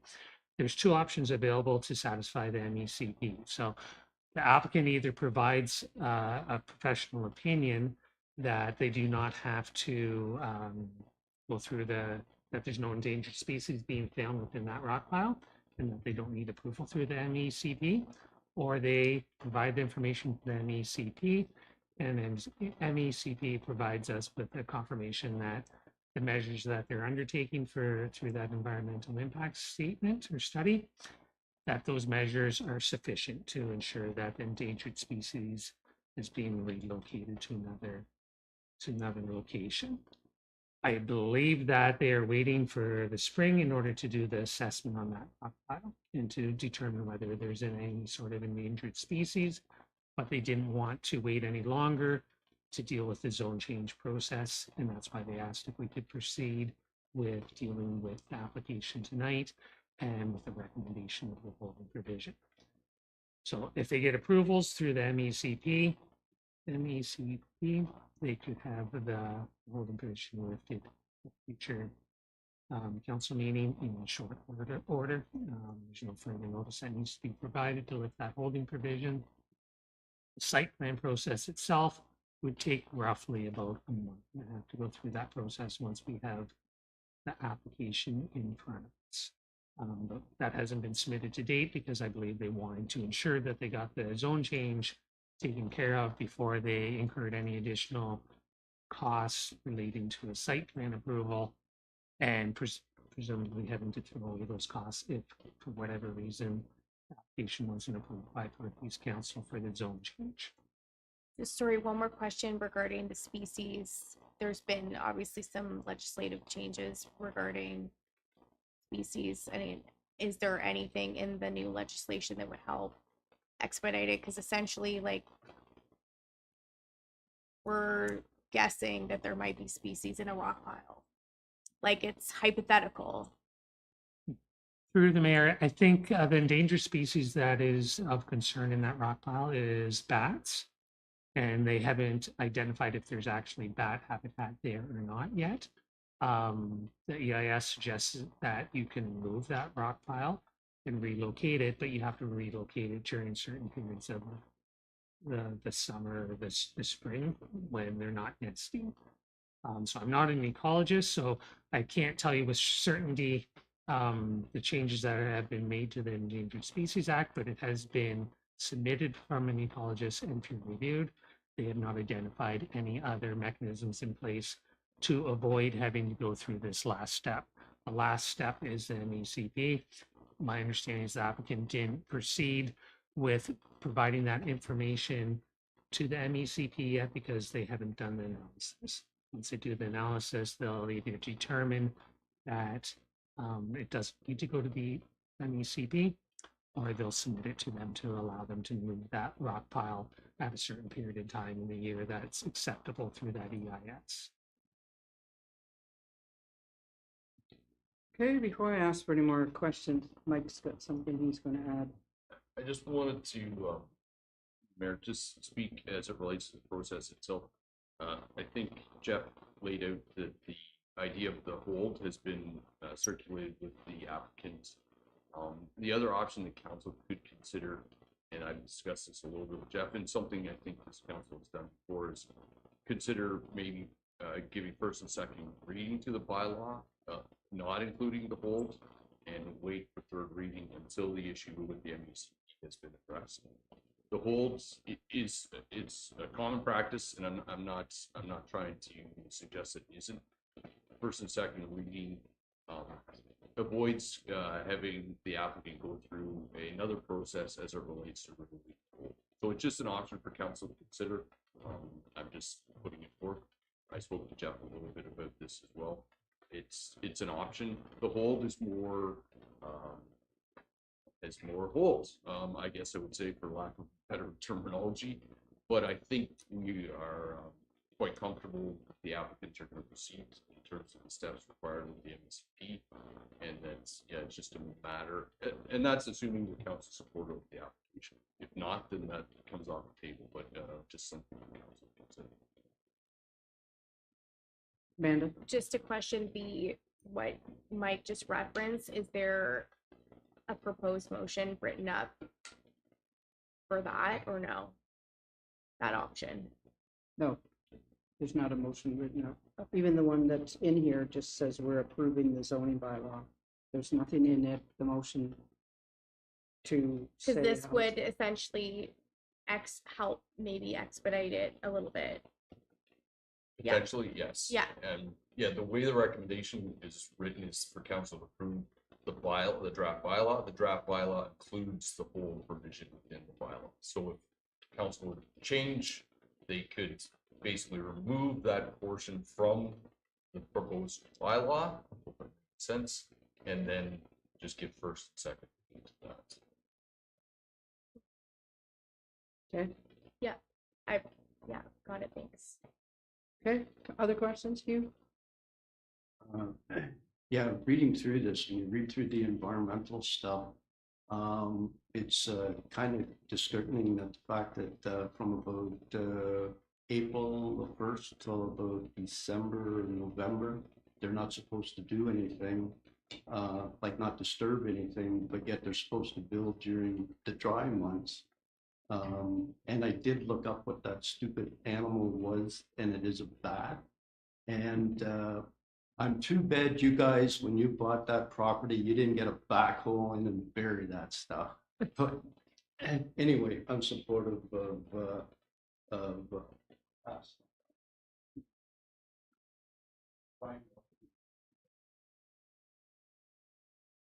Okay, Amanda? I would like to make a motion.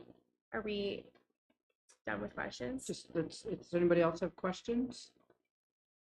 Nope, okay, then go ahead. I'd like to make a motion that we proceed tonight with the first and second reading. So however, Mike, that should read, I'm leaning on you to help with that.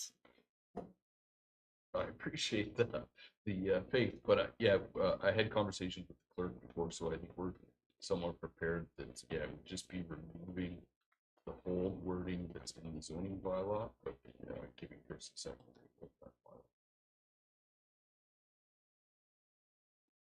Okay, so Amanda's going to move that. Do we have a seconder, Hugh?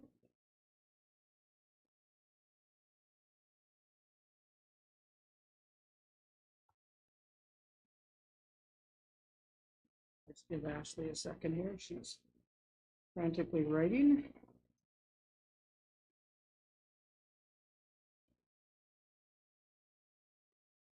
Oh, Andrew, Thank you, Mayor. Sorry, just a quick question, since it's MECP, I guess, Ministry of Environment and whatever CP is. Yeah, parks. So since it's a provincial thing, probably in some legislation on their end and there are costs, is there any jeopardy in not including this as long as the issues are resolved properly, then we should be, because it's been identified, right?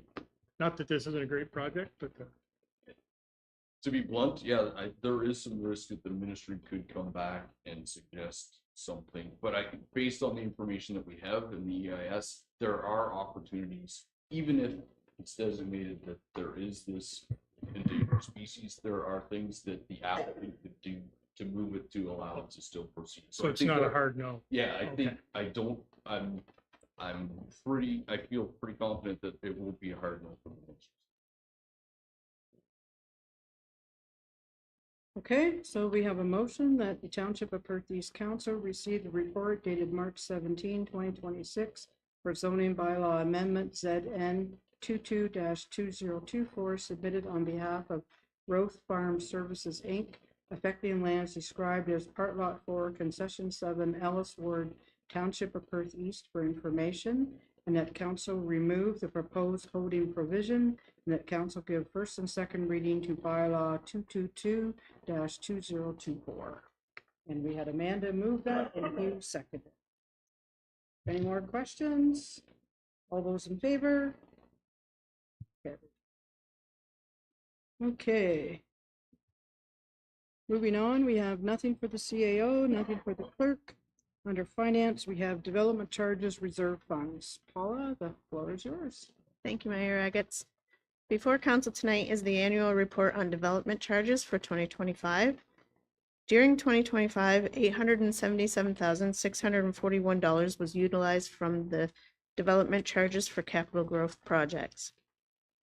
There was $616,975 collected in DCs on 19 single or semi-detached homes and 141,996 square feet of non-residential development. The interest earned during 2025 totaled $36,548 for the development charge reserve, and the ending development charge reserve balance for December 31st, 2025 totaled $594,737. During 2025, there were non-statutory DC exemptions provided totaling just over 1.9 million. These exemptions were primarily under the bona fide farm use section 3.7.A.4 of the Development Charges Act. The remaining non-statutory exemptions were granted under the accessory building and place of worship cemetery burial grounds. The current DC bylaw expires November 4th, 2026, and is currently under review and will be brought forward to council at a future meeting. And this concludes my report. If there's any questions, I'd be happy to answer them. Okay, thanks, Paula. Any questions of the report? If not, we have a motion that council of the Township of Perth East receive the report entitled Development Charges Reserve Funds -2025 Annual Report FIN -2026-07 prepared by the Manager of Financial Services Treasurer dated March 17, 2026 for information. Moved by Jerry, second by Amanda. All in favor? Carried. Okay, and the next report is the Parkland Reserve Fund. Paula? Thank you, Mayor Agates. Finance's final report tonight is the annual report on the Parkland Reserve for 2025, which is required under Section 4217 of the Planning Act. In 2025, there was $60,467 collected for Parkland Reserve through cash in lieu of Parkland and budgeted annual reserve transfers. The 2025 interest earned on the Parkland Reserve totaled $2,875. There was one project approved in the 2025 budget for funding from the Parkland Reserve, and that was the utilization of $6,000 for stone dust on the G2G trail through Milverton. For the 2025 budget, there was one budget amendment that was approved, and that was utilizing $5,573 from the Parkland Reserve for the Morningdale Park Well Extension. So the total funds utilized in 2025 from the Parkland Reserve totaled $11,573. The balance of the Parkland Reserve as of December 31st, 2025 totaled $152,363. And since the inception in 2003, the Parkland Reserve has funded various projects across the township totaling over $605,000. This concludes my report, and I'm happy to answer any questions. Okay, thanks, Paula. Questions, Jeremy?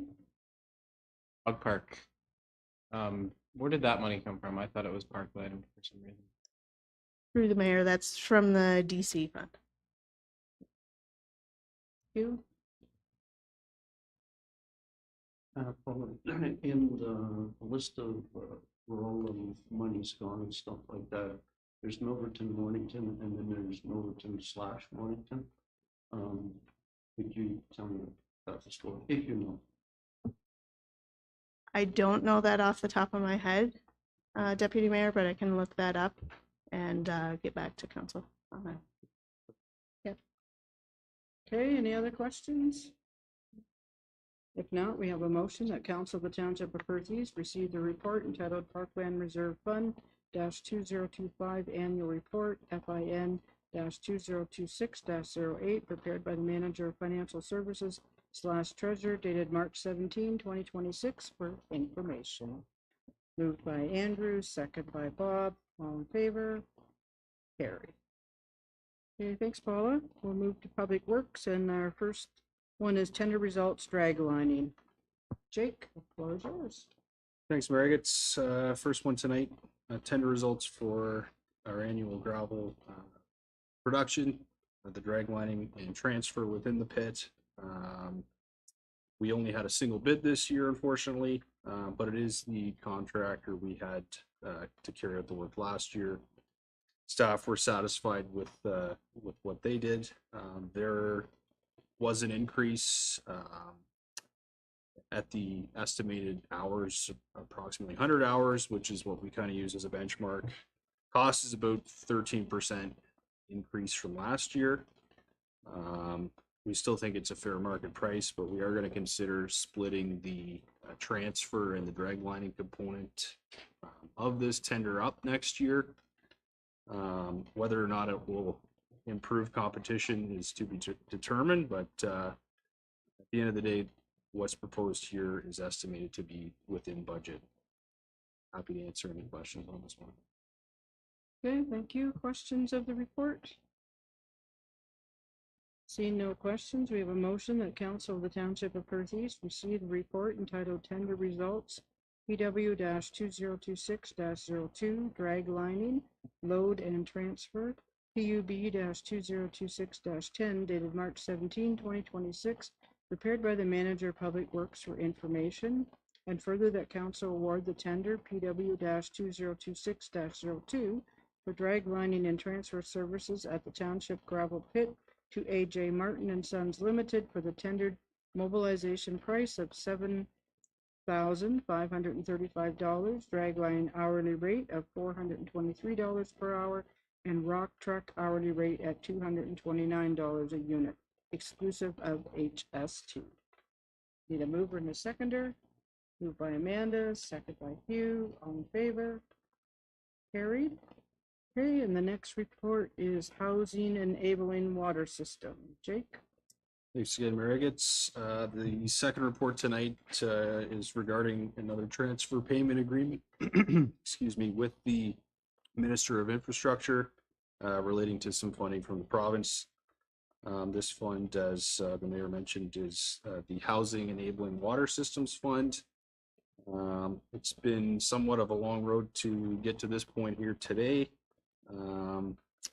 Initially, the application was submitted back in April of 2024, which staff were ultimately informed we were unsuccessful on.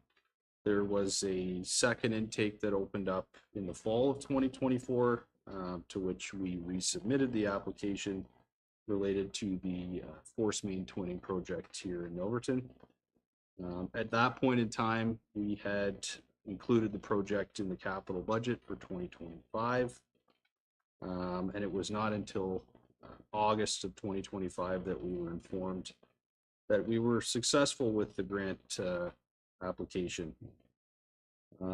However, in conversation with the ministry, it was deemed that because the township did not receive official duty to consult, that expenses to date at that point were ineligible, even though that ultimately there was no or need to duty to consult for the project, but they did maintain that expenses were ineligible.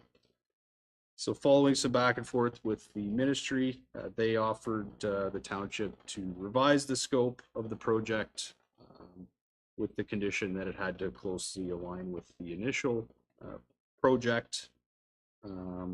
So staff, in consultation with BM Ross, we identified a project which was actually captured in the 2018 master plan, involving work to increase the capacity of the Mill Street pumping station. And ultimately, the ministry was satisfied with that project scope under the grant. So the good news, the funding itself, we're getting $707,370 to help fund this project, which involves upsizing of existing pumps and replacement of existing electrical systems at the Mill Street West pumping station here in town.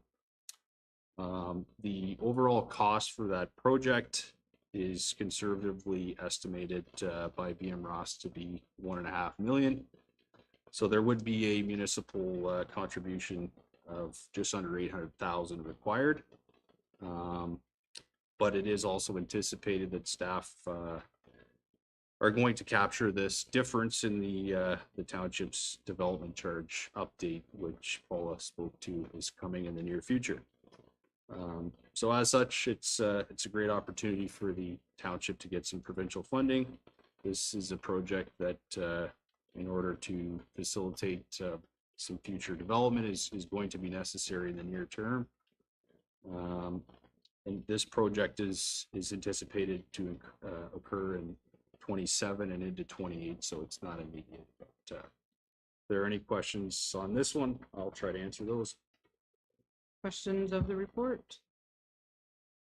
You? Oh. Microphone. Yeah, sorry. I just wanted to, I think it's important to acknowledge the efforts of Jake and Paula as it relates to this application. As you can tell by the report, it's been a long and storied ride. And Councillor Smith spoke earlier tonight about maybe making some pleas with the province as it relates to increased library funding. I've been doing this for quite some time as well, and I've heard frequently about reduction in red tape.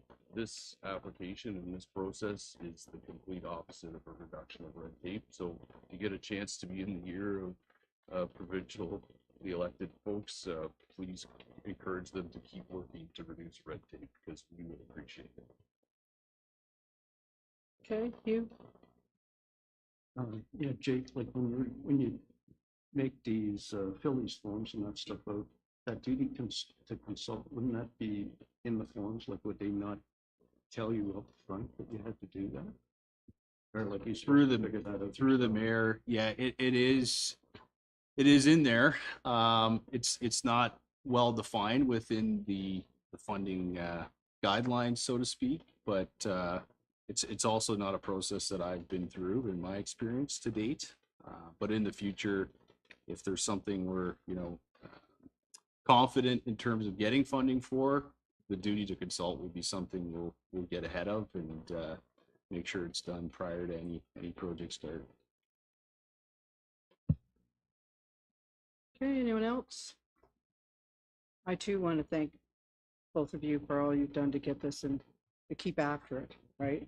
That's I guess that's part of the key is it's very much appreciated, I'm sure, by everyone, and thank you for all that you've done to get this far. So Anyway, we do have a motion that Council of the Township of Perth East receive the report prepared by the Manager of Public Works dated March 17, 2026, entitled Housing Enabling Water System Fund, HEWSF, Transfer Payment Agreement, PUB-206-11 for information, and further that council give 3 readings to bylaw 16-2026, authorizing the mayor and clerk to enter into a transfer payment agreement with the Ministry of Infrastructure.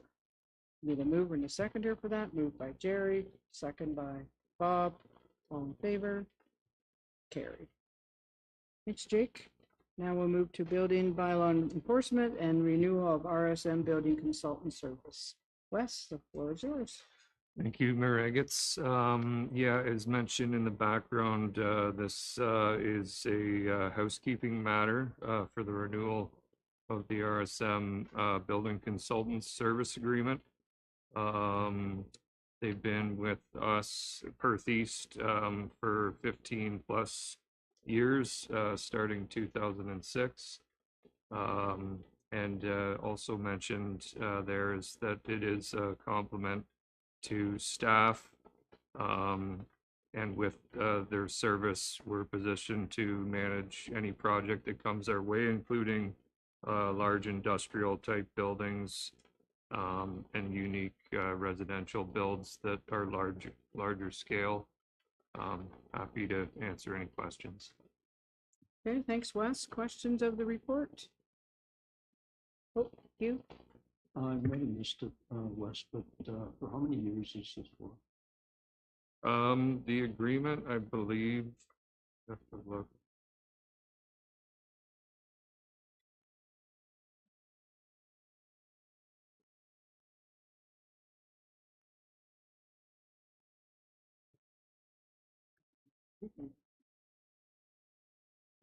It's for 2 years. 2 years? Yeah. Okay, 2 years? 2 years. That's on page. Thanks, Ashley. Yeah, no problem. It's on page 2 years. 414 of the package. Okay, any other questions?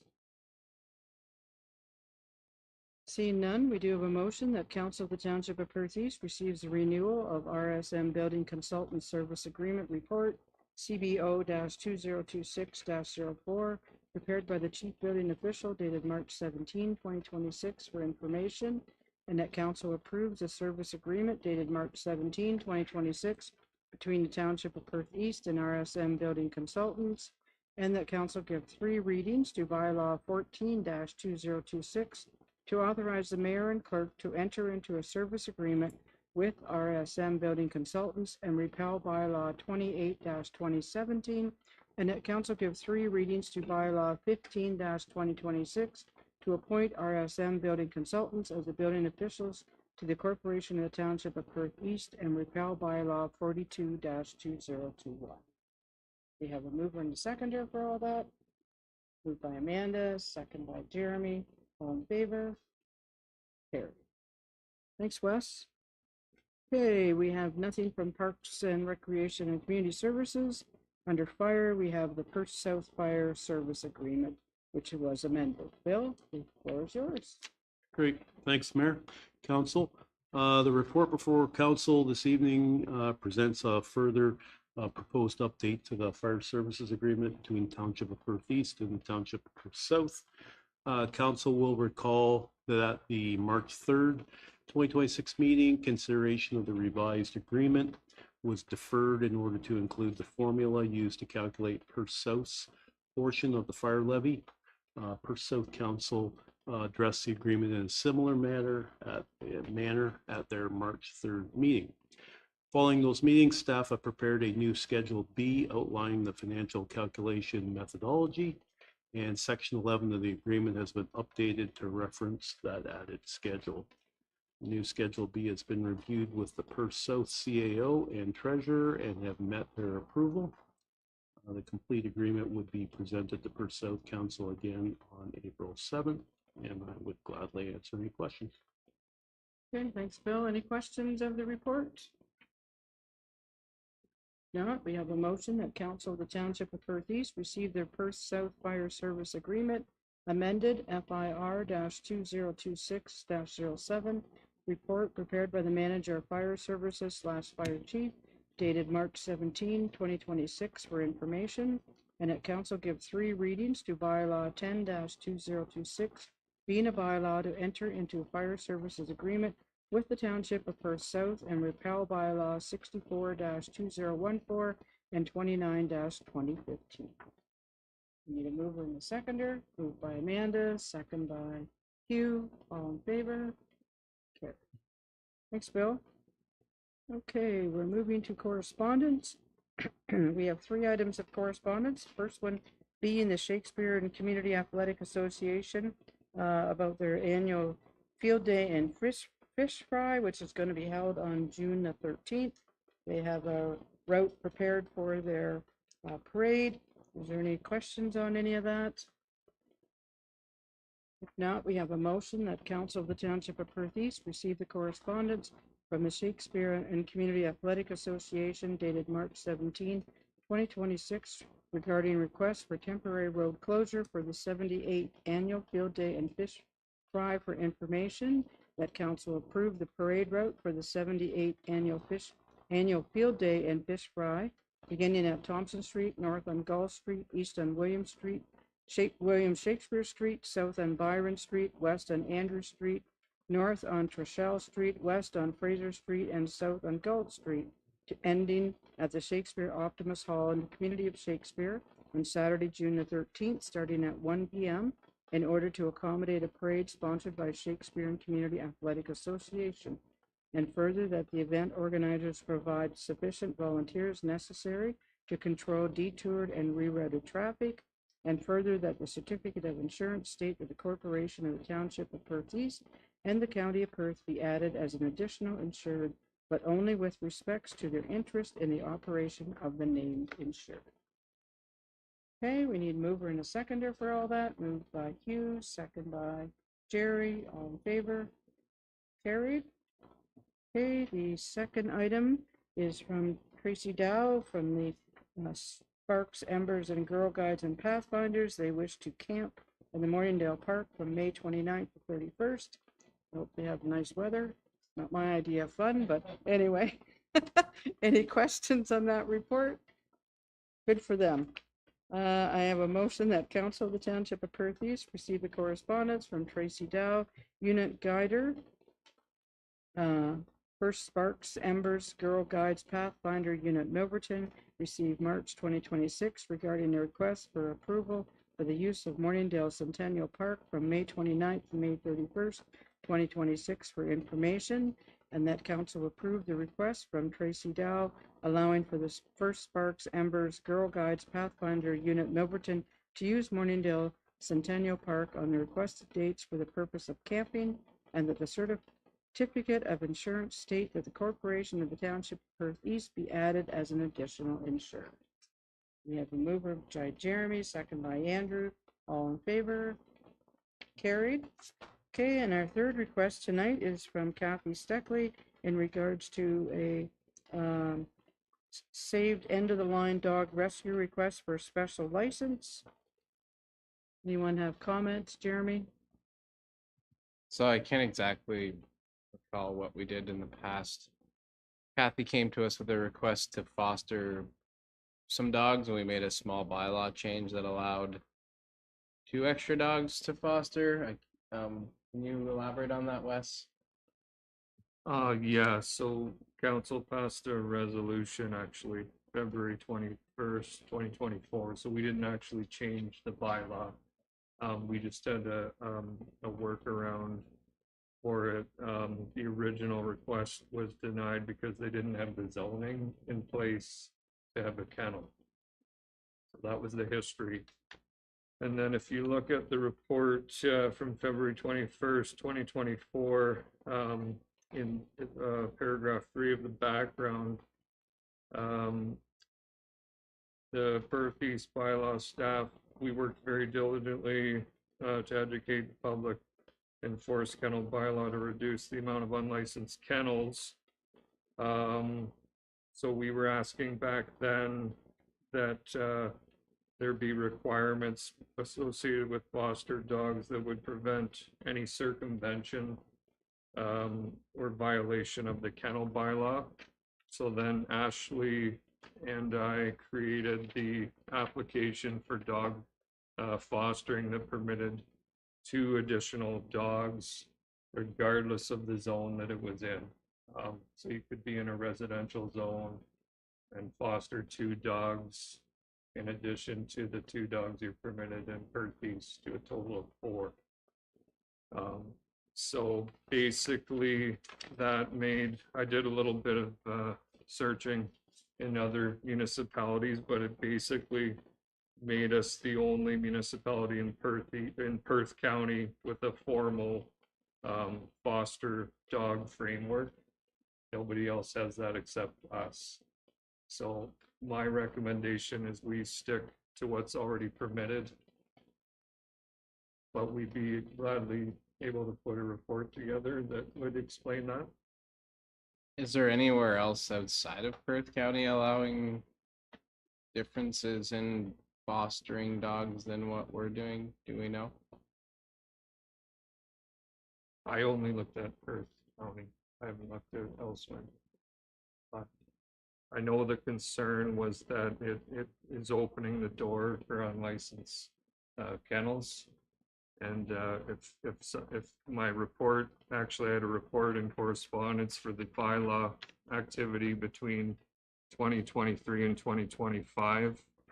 And on page 2 of the report, the notable shifts on the bottom mentions that we took unlicensed kennel complaints to 0 between 2023 and 2025. So I can say that there were quite a number of unlicensed kennels in Perth East that bylaw had to educate mostly. There weren't any charges for the most part, but I think that the opening things up, certainly having foster dogs with puppies and that sort of thing, to me would be a work around the kennel bylaw. So can you have 0 owned dogs and 4 foster dogs? Or do you have to have, is your maximum foster dogs 2 right now? The maximum is 2 right now. But you can have 2 and 2. Correct. But not 1 and 3, not 0 and 4.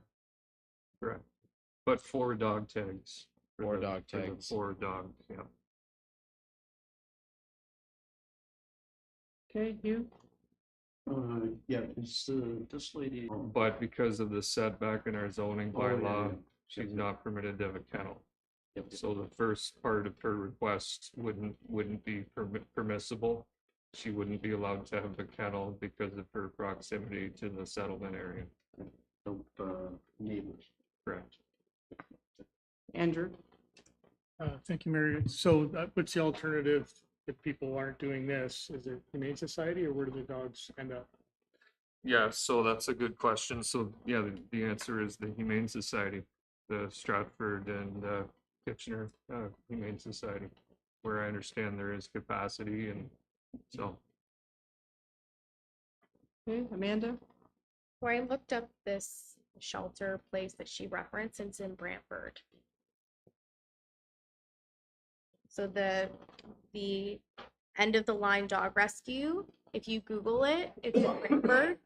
So I'm just like just to answer. So it sounds like my interpretation from the letter is she might be like a volunteer or something like that, and they're probably over capacity. And so she's, I'm guessing, I don't know, offering to, I'm making assumptions, and I probably shouldn't do that, is offering to foster some dogs. Like that's how I interpret her letter. And I just I had never heard of that group, and so I Googled it. It's in Brantford, so it's not necessarily a local shelter. Yeah, so through the mayor, we would accept the way the application for dog fostering works is that we would, through the approval of Perth East staff, we would look at the fostering agency that they're tied to. So in this case, it was in Brampton. And we deem that one acceptable. So. Okay, anyone else? Jerry? Yeah, no, I agree. I don't think we should be making special change to things, leave as is, and staff has worked on this quite a bit to come up with the special exemption for two foster dogs. I think we leave it as is. Okay, did you have anything else you want to add? No, okay. So we receive it for information, is that what you're proposing? Yep, okay. You want to move that, Jerry? And seconder? Hugh? Okay, so we have a motion that the Council of the Township of Perth East received a letter prepared by Kathy Steckley dated March 17th entitled Sato Saved End of the Line Rescue Request for Special License for Information. You want- If I may, so staff will reach out to this person. Okay, thank you. Okay, so it's moved by Jerry, second by Hugh. All in favor? Carried. Okay. Now we're down to council and committee reports. There's my meeting log. There is an error in it. It should be February 19th, not March 19th. As March 19th hasn't even happened yet. So I'm in the future. Scary. That's really scary. Any questions where I was and what I did? Anyone have any reports on the boards or committees that they sit on? Nope, so then we just need a motion to accept the mayor's meeting log. Moved by Hugh, second by Amanda, all in favor? Carried. Okay, now we're down to bylaws, first and second reading. And we have bylaw 10-2026 being a bylaw to authorize the signing of a joint fire service agreement with the Township of Perth South. We have bylaw 14-2026 being a bylaw to authorize the entering into an execution of an agreement with RSM Building Consultants for the provisions of plans and building examination consulting services, and repeal bylaw 28-2017.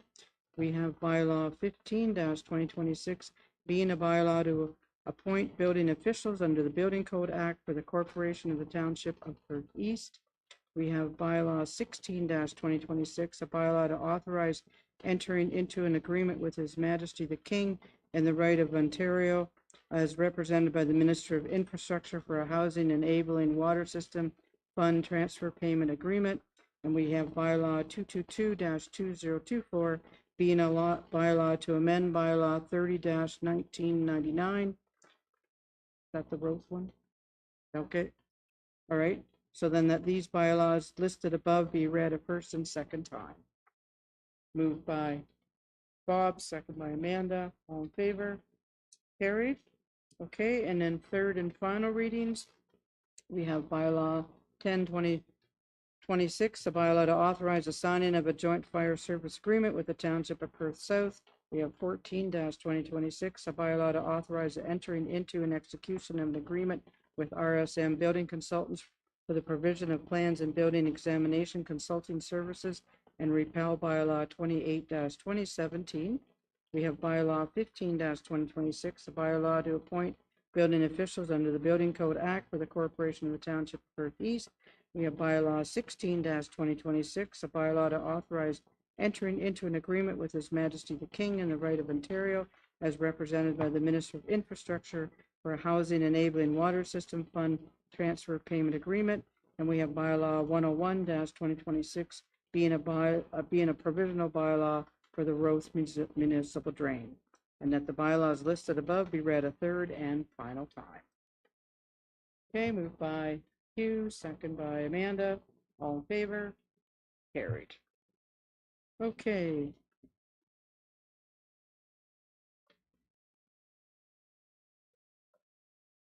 That's the roads one, yeah.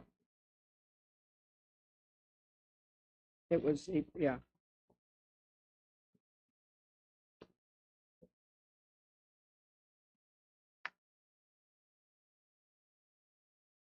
Oh, 7.1.1. Yeah, it actually should be 8.1.4. Okay. Okay, do we have any notice of motions? Do we have any other business? Any announcements? Just one with the Rostock Hall. They're having a open house on this Saturday from 2 to 5. They put in a new kitchen into the hall and they want to open it up to the public so that everybody can have a look at it. So it's just a come and go. I believe at 3:30 there will be some speeches and maybe a few pictures. Anything else anyone has coming up? Okay, and we do not have a closed session. So then we're down to confirmatory bylaw. And that bylaw 17-2026, being a bylaw to confirm the proceedings of the Council of the Township of Perth East at its regular meeting held on March 17, 2026, be read a first, second, and third time. Moved by Hugh, second by Jerry, all in favor, carried. And then we have the last motion of the night, and we adjourn at 9:05 p.m. Moved by Amanda, second by Hugh, all in favor, carried. Thanks, everyone. Good night.